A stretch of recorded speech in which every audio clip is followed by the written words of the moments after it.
I just got out of class. While I was walking out, one of my classmates actually asked me, or they said, I don't really want to go to the gym for X, Y, Z reasons.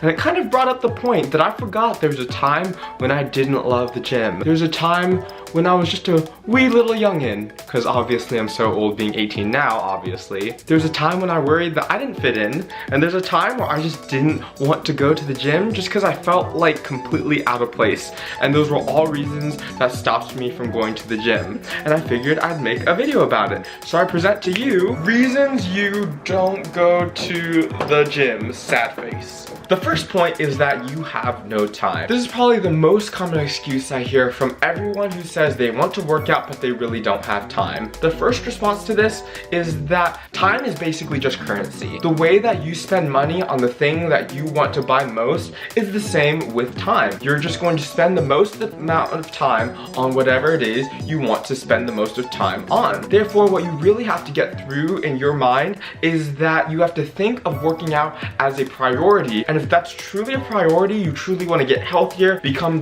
in the best shape that you can possibly get, and get those gains, then you will be able to figure out a way to put it into your schedule so that it works for you. Number two is that you get bored. I have a lot of people that just find working out boring. It's like if someone who didn't enjoy playing chess, I told them to play chess for a few hours. Of course they're not going to enjoy it. If you just inherently don't like the activity of working out, there's nothing I can say to get you to work out. But if you just think, or if you're the type of person that just gets not necessarily bored of exercising in general, but of specific exercises, then all you have to do is go online and find different types of exercises to do and using different variations. One easy example is that if you do pull-ups, switch the grip. There's a different exercise. If you do a bench press, do a close grip bench press so it works more of your triceps instead of your chest. If you do squats with a barbell, instead try working with dumbbells so that way it works your delts and your core a little bit more because you have to stabilize. And then we're not getting into even different rest periods, different supersets, pyramid sets, giant sets. All these different things are methods that you have at your disposal to be able to make sure that the gym time that you have is the most productive and fun time as possible. Number three is that you're afraid to be sore. For me, there are two main reasons why this fear doesn't really stand and how you can kind of negate those fears. The first one is because why are you working out in the first place is to build muscle. How do you build muscle? It's when you lift amount of weight, so your muscles are literally tearing each other apart and then they have to grow back, which is what makes the muscle bigger. So if you're sore, that means that the workout that you just did was working to the point that your body felt the muscles tearing, and that means that they're getting bigger, and that means that you're getting stronger. It is an amazing feeling to be sore when you can just think of it instead of like, ooh, it hurts. Think of it like, ooh, it hurts. The second way, or how you can actually feel less sore, is just not to work so hard during the workouts. Assuming you're a beginner, that means that you don't really need to push yourself all that much. If being sore is really that much of a fear to stop you from going to the gym, then what I'd suggest doing is just going to the gym and not working out too hard until you feel like you're ready and you like the feeling of being sore. That way, you go to the gym, you build some muscle, but then you don't feel too sore, and then you can go about doing whatever other activities you have planned throughout the day or night. How to start. A lot of people are really afraid to go to the gym because they just don't know where to begin. Now, I do agree that there's so much out on the internet. You don't know what to trust, you don't know what to look at, you don't know who to look for inspiration, how to even begin. Obviously, the first way you can go to the gym and start working out is literally go to the gym, find an exercise, and start working out. But if you don't want to do that, or if you want a little bit of prior experience, here are two ways that you can do so. The first way is through a link that I've put in the description below. That is of the workout that I started doing when I first started working out. That video really helped me out because it wasn't that hard to do, and I didn't even have to leave home for it. That was kind of what gave me a stepping stone so that after I felt comfortable doing the workout at home, I could move to the gym. The second way is the method that I used before I even used the internet, when I just wanted to try to see what it was like to move my muscles. This is what I came up with, and I don't know if this has been done on the internet. It probably has been, it's the internet, but I like to call this the backpack workout. It's a super easy beginner types of exercises, and all the equipment you need are backpacks and weights of some sort. To start, grab a backpack. Number 2, fill said backpack with stuff. It could be books, it could be food, it could be clothing. It doesn't really matter what it is. Fill it so that there is weight. Number 3, zip up compartments of said backpack and put backpack on your back, like so. Number 3 is begin to do basic body weight exercises, but with the backpack on, such as push-ups, squats, bicep curls, tricep extensions. I don't have a pull-up bar, but pull-ups, upright rows.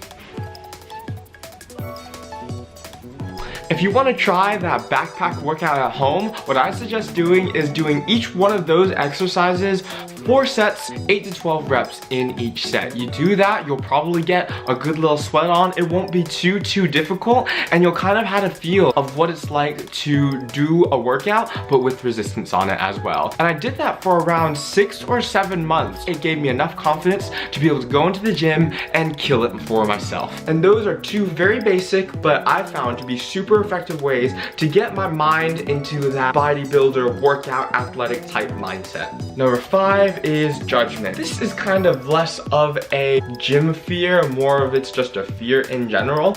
But for me, I found the way to kind of overcome thinking that people will be judgmental of me in like general life was to start in the gym. And for this point, I guess this is what they tell everyone, to not worry about yourself and stay in your own lane. But it's kind of true. In the gym specifically, 90% of the people, I can guarantee you, do not care what you do. They don't care how little or how much you lift. They don't care how good or bad you look. They just care about themselves. That's why they're at the gym with their headphones on super loudly. The only people that do care is the people that you shouldn't be worried about, because why would you be trying to please someone that you have no idea like who they are? Would you try to please someone in some place all in the world that you've never seen before in your life? Of course not, because their opinion doesn't matter to you, and neither should anyone's in the gym as well. Number 6 is that you don't fit in. I do get this somewhat, because whenever you go into a new area or a new hobby of any type, the group is going to be a certain way that you might not necessarily fit into. But the main, most important thing to remember is that every person there is just going to better themselves. Well, unless they're trying to pick up girls or guys, but then they're doing it for the wrong reasons. So the people that you should worry about are literally only going to the gym to better themselves. Why are you going to the gym? Hopefully it's not to pick up guys or girls. It's to better yourself. And in that aspect, you fit in with every single person there. And you may not be the biggest, you may not be the fittest, you may not be the shortest or the tallest, whatever it may be, but as long as you have that mindset of not judging anyone else and just wanting to create the best body for yourself that you can, then you will fit in to a T. Number 7 is that you're not strong. 2 points. First one is, duh, of course you're not going to be strong. It's like someone who's never played chess before says they're not going to be good at chess.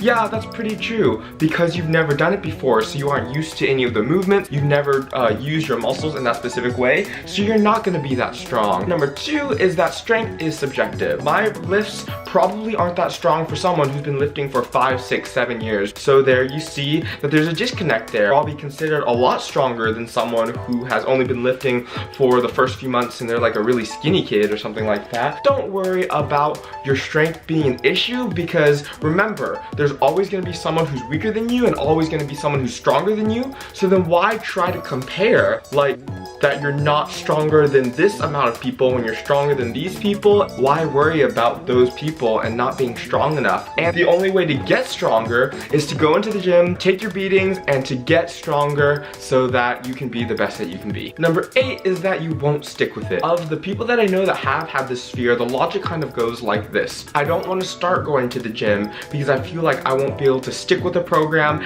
and keep going consistently, so because of that, I'm not going to go at all. But that doesn't really make much sense if you think about it, because even if you go once a week or once every few weeks, or even if you just start once, then that's already more than doing absolutely nothing. Even if you only go a few times, that's still better than nothing. And if you start that you kind of start to feel like you like it, then you'll be going even more, and it'll be amazing because you'll get bigger and stronger, and it'll be so much fun. But don't worry about not sticking with it. First try to begin, and then worry about the sticking after you worried about the beginning. Number 9 is that you'll hurt yourself. Just like whenever you start doing anything more physically active or anything more active, you are gonna have the chance to hurt yourself. But if you do correct form, if you don't use heavy weight, and if you don't think about your ego, think about anyone else, and just think about moving the muscles and lifting the weight in a correct manner, then you will be very unlikely to hurt yourself. And this is purely anecdotal. Well, me personally, I started off with lighter weight and I made sure not to go too heavy, and I have yet to injure myself. As long as you take adequate precautions and make sure that the exercises that you're doing, you know how to do and you know what muscles they're supposed to target, then you'll be fine. And finally, number 10 is that you think you'll look dumb. Now, obviously, when you first start doing something, you're gonna look like a little weird, but then this goes back to the mentality aspect of just no one really cares. And the people that do care, they really should stay in their own lane and worry about them. So if you just try to follow the other 9 things that I was talking about, there's no way you're gonna look dumb. The only way you can look dumb, honestly, to people that like truly go to the gym, choose opinions you should be worried about, the ones that are gonna look dumb are the people that are judging other people for what they're wearing or whatever the case. Because just because you might not know how to do all the exercises or you might not be able to lift the most amount of weight, the fact that you are in there in the first place is what is setting you apart from all of your other peers, friends, family, everyone. Is what's making you different, and that is something that is truly amazing. That is the end of the video, guys. I really hope you enjoyed it. I had fun making it. I hope this was helpful to anyone at all, or maybe it was just entertaining. If you liked the video, give it a like and a subscribe and a comment and all the things, and I will see you guys in the next one.